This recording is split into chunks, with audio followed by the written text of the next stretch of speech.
Hello dear students. Today we will discuss one problem based on mechanical equilibrium. Let's read what the problem is.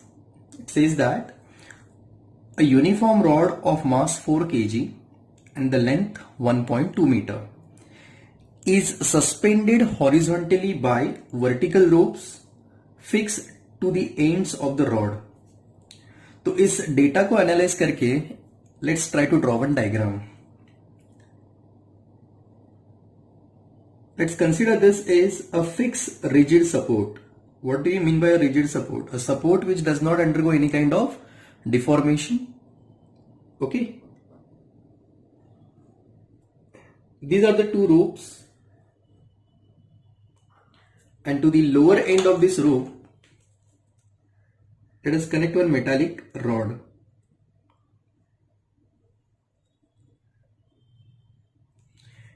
It is said that the length of the rod is 1.2 meter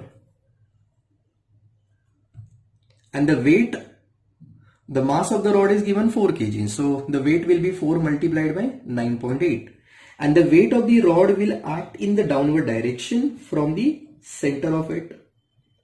So this is the weight which is acting in the downward direction. The weight is given as 4 kg. But we know that weight must be expressed in the unit of Newton. So therefore we will write 4 multiplied 9.8. The unit will be Newton. Okay. So the weight of the rod is 39.2 Newton. Okay. The distance of this weight from one of the end of the rod, let's say the end is A and this end is B. So the distance of this point from either of the end will be 1.2 divided by 2, that is 0.6. Now next is said that a mass of 10 kg is suspended from a point which is 0.4 meter from one of the end. So ये मान लेते हैं कि end A से 0.4 की दूरी पे हमने एक weight attach किया and let's say this weight is 10 kg. So even this weight will act in the downward direction. Let me call this weight as W1. Okay, the distance of this weight from this end is given as 0.4 meter and the distance of this weight of the rod is 0.6 meter. You're getting?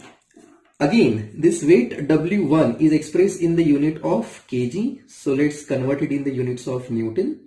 So 10 multiplied by 9.8 Newton. So therefore the weight attached is 98 Newton.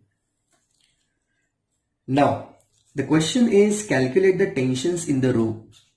Now we know that tension always act towards the point of suspension. So the tension acting on this rope is vertically upward, T1. Tension acting on the other rope is vertically up to, let me call it as T2.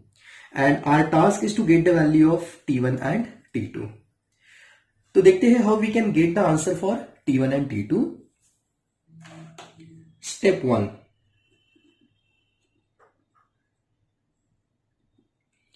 Okay, we will apply the condition of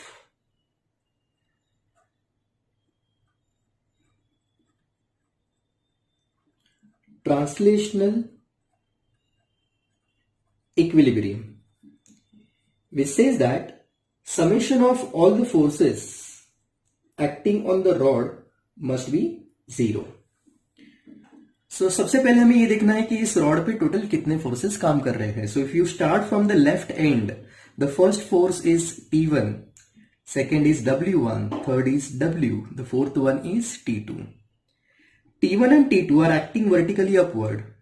W1 and W are acting downward. So the forces acting in the upward direction, we treat them positive. Forces acting in the downward direction, we treat them negative. So we can write plus T1 plus minus of W1 plus minus of W plus T2 is equals to 0. Okay, so we can write like T1 minus W1 minus W plus T2 is equals to 0. Therefore, we can write T1 plus T2 is equals to W1 plus W. So if you add these two values, that is 98 plus 39.2, we will get T1 plus T2 is equals to 137.2 with the unit as Newton. So now we have one equation in terms of T1 and T2. Let me call this as equation number 1. Now if we get one more equation in terms of T1 and T2, we can solve them simultaneously so as to get the answer for T1 and T2. So let's discuss how to get the other equation for T1 and T2. For that,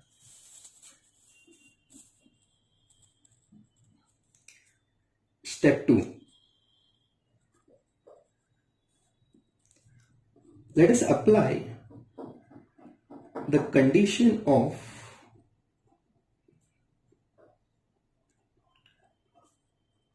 rotational equilibrium, which says that the summation of torque acting on the rod must be 0. Which says that the summation of torque acting on the rod must be 0. Okay. So, what is torque? Torque is nothing but force into distance. There are 4 forces acting on the rod, which are located at 4 different points. So there will be the 4 different torques produced. Okay. Now we have to take one reference point. So let us take A as the reference point. So let us calculate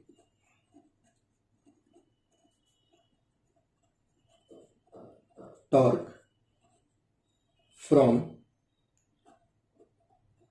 point A. That is, the end A of the rod is taken as the reference. Okay. Now, if we start counting, one force is T1, then W1, W and T2. So there are 4 different torques acting. One is torque because of tension 1. Then we have torque because of W1. Then we have torque because of W, and then we have torque because of T2. We have to take their addition. So let's add them.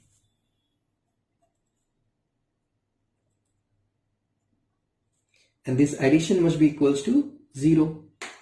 But we have to apply the sign convention. Correct? Now, if I take this as a reference and if I look at T2, the T2 is acting in the upward direction. So this will move the rod in anti-clockwise sense. So this motion will be in anti-clockwise sense. And therefore I'll take tension due to T2 as positive. What about W? W is acting downward. So this will rotate the rotate the rod in the clockwise sense. So I'll take this as minus. Same way, because of W1 also the motion will be clockwise. So I'll take this torque also negative. But because of T1, the motion will be upward. So we will treat torque because of T1 as positive. Okay. Now, as we all know that torque is nothing but the product of force and the perpendicular distance. So let us work out for torque due to T1. We have taken the reference as A and T1 is acting exactly at point A. So the tension is T1, but the distance from the point A is 0. What about W1? The magnitude of W1 is 98 and it is acting at a distance of 0.4. What about W? The magnitude of the force is 39.2. It is acting at a distance of 0.6. What about T2? The magnitude is T2 multiplied by, it is acting at a distance of 1.2. Right? We have to add all these values and their addition must be 0. Now T1 into 0 will gives you 0. 98 multiplied by 0.4 plus 39.2 into 0.6 plus 1.2 times T2. That addition should come out to be 0. So if you solve this whole equation, you will get the value of T2 as 52.27 Newton. Let me call this as result number 2. What was our task? Our task was to get the value of T1 and T2, and we got the value of T2. Now what to do next? Can I substitute this value of T2 back into equation number 1? So that will be the step 3 of your solution. So in step 3 of your solution, you will substitute your result number 2 in your result number 1. So therefore we can write T1 plus, instead of T2 we will write 52.27 is equals to 137.2. So therefore T1 is equals to 137.2 minus 52.27, and therefore you will get T1 is equals to 84.93 Newton.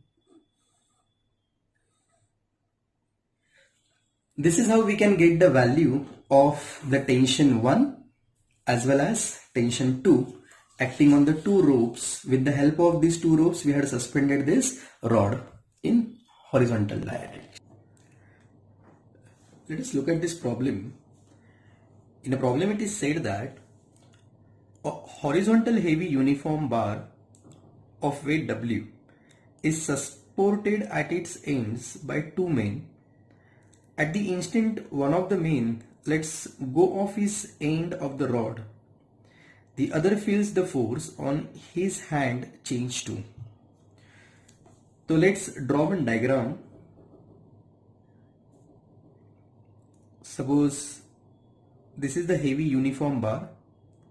The weight of the bar will act in the downward direction, that is W. Two persons holding this bar at two ends. So the force experienced by them will be in the upward direction. And let's say these forces are F. So if we apply the condition of equilibrium, we can say that total upward force, that is F plus F, is equals to the total downward force, that is the weight of the rod. Therefore we can write twice of F is equals to W. Hence we can write force F is equals to W divided by 2. So this is the force acting on every person. Now in the question it is said that one of the men lets go of his hand. In this case, what will happen? So this is the original orientation of the rod, right? Suppose this person leaves the rod. So this rod will move in the downward direction like this. The rod is moving like this. This person is still holding the hand, the rod, okay? And now the force experienced by this person is, let's say, F dash. The weight of the rod is still acting in the downward direction from its center, and let's say the weight is W, right? And this weight is nothing but M multiplied by G, where M is the mass of the rod, G is the acceleration due to gravity, right? Now in this case, the torque acting on the rod can be calculated as torque is given by I multiplied by alpha, where I is the moment of inertia, and we know that torque is also given by force multiplied by the distance. So the force is W over 2 and the distance is L. Now if you see carefully, We can say that the rod is rotating about an axis which is passing through one of its end. And we know that the moment of inertia in this case is given by ml square by 3. So ml square by 3 multiplied by alpha is equals to W is given by mg over 2 multiplied by L. So by solving this, we'll get the answer for alpha. So we can write therefore alpha is equals to m gets cancelled from both the sides. One of the L get cancelled from both the side. Therefore the value of alpha, what is alpha over here? Alpha stands for angular acceleration. Okay, so alpha is given by 3 over 2 multiplied by g over L. This is how we can get the value of angular acceleration. Now knowing the angular acceleration, we can find out the linear acceleration. So linear acceleration is a, which is given by distance into angular acceleration. So therefore we can write a is equals to L over 2 multiplied by alpha. Therefore we can write this as L over 2. Instead of alpha, let's write 3 times g divided by 2L. And hence we will get E is equals to, this L and L gets cancelled off, so we will have 3g divided by 4. So knowing the angular acceleration, we can find out the linear acceleration. But our task is to get the value of force F dash. If you see carefully, this W and F dash, they are acting in the opposite direction. So how you will find the resultant force? The resultant force can be calculated as W minus F dash will gives me the resultant force, or you may call it as a net force. What is the equation of W? W is given by mg minus F dash is equals to, the net force acting on the rod is now given by m into E, where A is the acceleration. Therefore, we can write F dash is equals to mg minus ma. From this, m can be pulled common. So inside you will have g minus E. Do we know the equation for A? Yes, the equation for A is 3g over 4. So therefore we can write F dash is equals to m multiplied by g minus 3g over 4. If you take the LCM, you will have m into 4g minus 3g divided by 4. Now what is 4g minus 3g? It is 1g. So therefore we will have F dash is equals to capital M into g divided by 4. But students, what is mg? Mg is nothing but weight, and hence we can write the resultant force or the net force acting on the other person is now W divided by 4. And therefore the answer option D will be correct. I hope the solution is clear for you all. Thank you.